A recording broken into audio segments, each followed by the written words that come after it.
premier objectif est dans l'urgence absolue, empêcher que le conflit ne déborde, notamment sur le territoire libanais, où la tension n'arrête pas de monter. Ce matin, par exemple, l'aviation israélienne a tué un des hauts responsables du Hezbollah.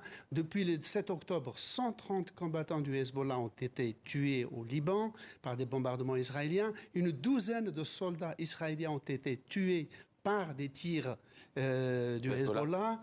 Et au-delà de cela, 19 combattants du Hezbollah ont été tués en Syrie. Et en Irak même, il y a eu plus de 140 échanges de tirs entre deux bases américaines et les groupes chiites et combattants anti-américains et pro-iraniens.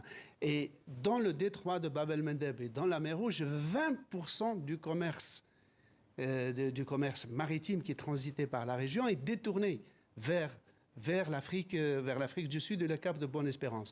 Donc la situation est absolument critique et les Américains redoutent un débordement du conflit, mais ils redoutent aussi de devoir entrer en conflit en pleine campagne électorale. C'est le cauchemar de l'équipe de Biden. Et Anthony Blinken qui est venu rappeler un principe fondamental à ses yeux. Oui, c'est qu'il l'a répété dans toutes les capitales arabes où il est passé.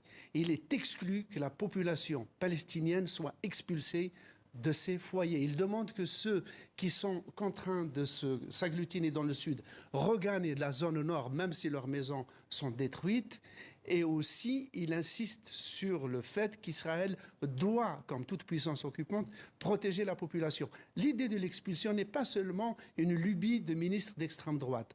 Le ministre de la Défense lui-même, Yoav Gallant, avait déclaré au début du conflit que cette guerre devait se terminer par une modification de la carte du Moyen-Orient. Et un ministre entier, le ministre Avi Dichter, ancien responsable du contre-espionnage, avait déclaré ouvertement que cette guerre, c'était la guerre de la Nakba à Gaza. Nakba, vous le savez, c'était ce que les Palestiniens appellent la catastrophe, c'est-à-dire l'expulsion de 750 000 Palestiniens en 1948. Merci.